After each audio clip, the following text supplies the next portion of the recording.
নিজে যেটুকু যেভাবে রান্না করে খাই সেটুকু সেভাবেই তোমাদের সঙ্গে শেয়ার করি। যেমন দেখো না, আজকে বানিয়েছিলাম একদমই তেল ছাড়া ঘুগনি আর সঙ্গে আটা দিয়ে লচ্ছা পরোটা। যেমন ঘুগনির রেসিপিটা একদমই সহজ, কোনো রকম কোনো ঝামেলা ছাড়া, তেমনই কিন্তু লাচ্ছা পরোটা ভীষণ সহজভাবেই বানিয়েছি। সম্পূর্ণ ভিডিওটা দেখলে তোমরা বুঝতেই পারবে। ঘুগনি বানানোর জন্য তো আগে থেকেই যেমন করে মটরটা ভিজিয়ে রাখতে হয়, তেমন মটরটা ভিজিয়ে রেখেছিলাম। আলু লবণ হলুদ দিয়ে সিটি বসিয়ে দিয়েছি। মোটামুটি ওই 5 থেকে 6টা মতো সিটি দেব। আজকে যে ঘুগনিটা বানাচ্ছি সেটা কিন্তু একদম অন্য রকমের ঘুগনি। এটাতে কিন্তু মটরটা একটু বেশি সেদ্ধ করতে হয়, যার জন্য ওই 5-6টা সিটি দেব। তোমরা যদি বেশি সেদ্ধ মটর পছন্দ না করো তাহলে মোটামুটি 3 থেকে 4টে সিটি দিলেই কিন্তু খুব সুন্দর হয়ে যাবে।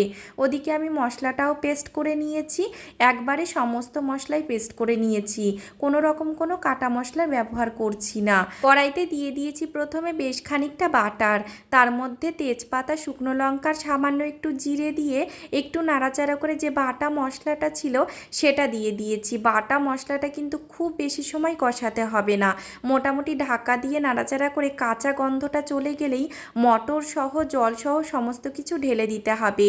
আগে যেহেতু লবণ হলুদ দেওয়া আছে সেই জন্য কিন্তু লবণ হলুদটা একদম কম দিয়ে শেষে নামানোর সময় সামান্য একটু গরম মশলা দিয়ে নামিয়ে দেব। দেখলে তো কতটা সহজ রান্নাটা।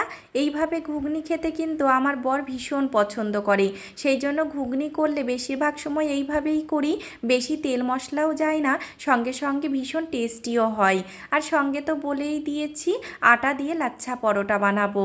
এখানে কিন্তু অবশ্যই একটু চিনি ব্যবহার করেছি আর ময়াম দেওয়ার জন্য একটু ঘি দিয়েছি, আর টেস্টের জন্য সামান্য একটু লবণ দিয়ে ভালো করে ময়ামটা দিয়ে নিতে হবে। ময়াম দেওয়াটাই কিন্তু মেন, না হলে কিন্তু সেই রকম ক্রাঞ্চি হবে না। বেশ সুন্দর করে চটকে চটকে ময়াম দিয়ে অল্প অল্প করে জল দিয়ে মেখে আমি সুন্দর একটা ডো বানিয়ে নেব। যেহেতু চিনিটা আমি গোটাই দিয়েছি, পেস্ট করে দিইনি, সেই জন্য কিন্তু চিনিটা গললে অনেকটাই আটাটা নরম হয়ে যাবে।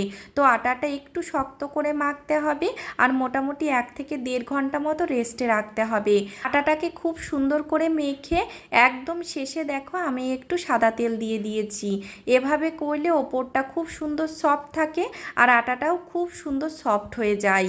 দেখো মোটামুটি 1 ঘন্টা পরে আমি এটাকে ভালো করে চটকে নেব। দেখে তো বুঝতেই পারছো কতটা সফট হয়েছে। আমি যেহেতু আজকে সোনাই আর আমি আছি সেই জন্য 4টেই পরোটা বানাবো। বর কিন্তু গেছে ডিউটিতে, সেই জন্য বরেরটা আর বানাচ্ছি না। আর দুভাবে তোমাদের লাচ্ছা পরোটা করে দেখাবো। তোমরা কিন্তু যে কোনোভাবেই করতে পারো, যেটা তোমাদের সুবিধে হয়।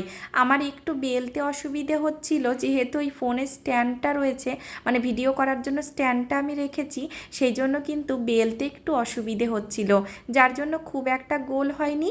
তোমাদের বোঝাতে পারলেই হবে। এটা হচ্ছে প্রথম প্যাটার্ন। দেখো প্রথমে আটাটাকে আমি রুটি আকারে বেলে নিয়ে তার উপরে একটু আটা ছিটিয়ে দিয়েছি, তারপরে ছুরি দিয়ে কেটে নিয়ে দেখো ঠিক ভিডিওতে যেমনভাবে দেখছো তেমনভাবেই করে নেবে। এইভাবে কিন্তু ভীষণ সহজ বানানো। আর লাচ্ছা পরোটার যে লেয়ারগুলো সেগুলোও দেখো পুরো স্পষ্ট বোঝা যাচ্ছে, ভাজার পরে আরোই সুন্দর হবে। ময়দা না বাড়িতে খুব একটা আনা হয় না, তার জন্য কিন্তু ময়দার জিনিস খুব একটা খাওয়াও হয় না, আর ময়দাটা সবসময় ঘরে থাকেও না। আর ময়দাটা যতটা অ্যাভয়েড করা যায় শরীরের পক্ষে কিন্তু ততটাই ভালো।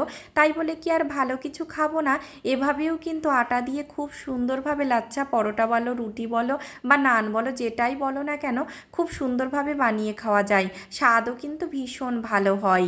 দেখো দ্বিতীয় প্যাটার্নে আমি দ্বিতীয়টা বানিয়ে তোমাদের দেখালাম।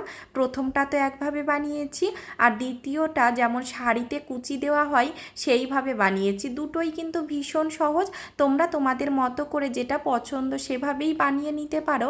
এবার ভালো করে চিপে চিপে আমি খুব সুন্দরভাবে রুটিগুলো মানে লচ্ছা পরোটাগুলো আমি ভেজে নিয়েছি। আমি কিন্তু পরবর্তীতে আর কোনো রকম কোনো তেল ব্যবহার করিনি। যখন মাখানোর সময় ময়াম দিয়েছিলাম আর পরে যেটুকু আর কি তেল দিয়ে বেলেছি ওইটুকুই তেল, তাছাড়া এক্সট্রাভাবে আমি কোনো রকম কোনো তেল দিইনি। এটাকে মোটামুটি তোমরা হেলদি এবং টেস্টি খাবারের তালিকায় রাখতেই পারো। একটু আধটু যা চিনি দিয়েছি আর 2-4 ফোঁটা যা সাদা তেল দিয়েছি ওটুকুই যা, তাছাড়া কিন্তু আলাদাভাবে আনহেলদি তেমন কিছুই দেওয়া নেই। তোমরা যারা ডায়েট করছো তারা কিন্তু এভাবে বানিয়ে খেতেই পারো, ভীষণ টেস্টি হয়। আর দেখে তো বুঝতেই পারছো কতটা ক্রাঞ্চি হয়েছে। যাই হোক, আজকের ভিডিওটা তাহলে এখানেই শেষ করছি। দেখা হবে অন্য ভিডিওতে।